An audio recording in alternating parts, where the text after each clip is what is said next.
about people hating on him. No, you're reminding him, yo, bro, you are here. You're that elite.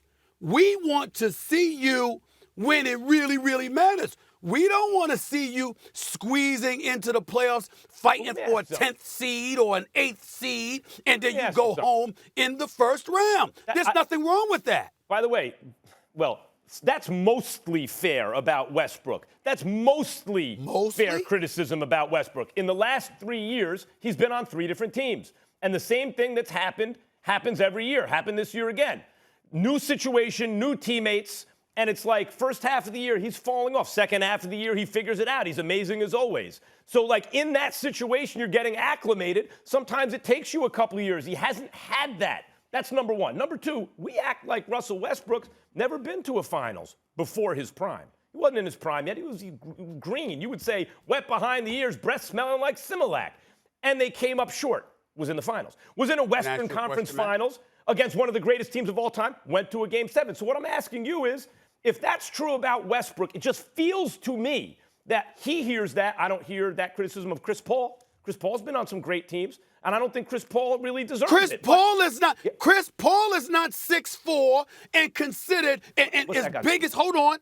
I'm answering your question. He's not 6'4". He's not considered one of the arguably the most athletic. Actually, not even an argument. The most athletic point guard in NBA history. He doesn't walk around averaging a triple-double. He doesn't create mismatches against himself 90% of the nights he steps on the court. That's Russell Westbrook. And when you're holding that against Westbrook? No. What I'm saying is that as a result of that, Max, that's the standard. When we talk about LeBron James all the time, if you look at LeBron James' resume, do you know that theoretically we can come on the air every day and literally avoid talk? LeBron has elevated himself to such a stature.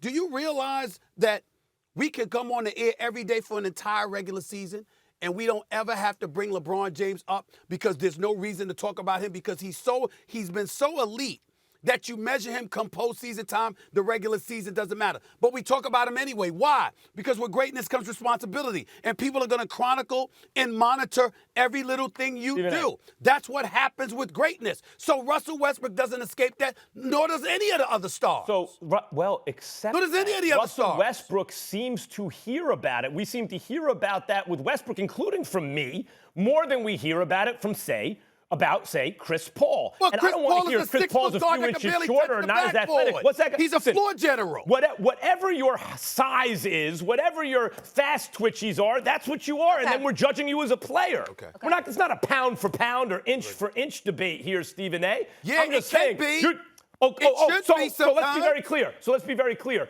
You consider Westbrook on a different level, a higher level than Chris Paul. He has higher standards applied to him.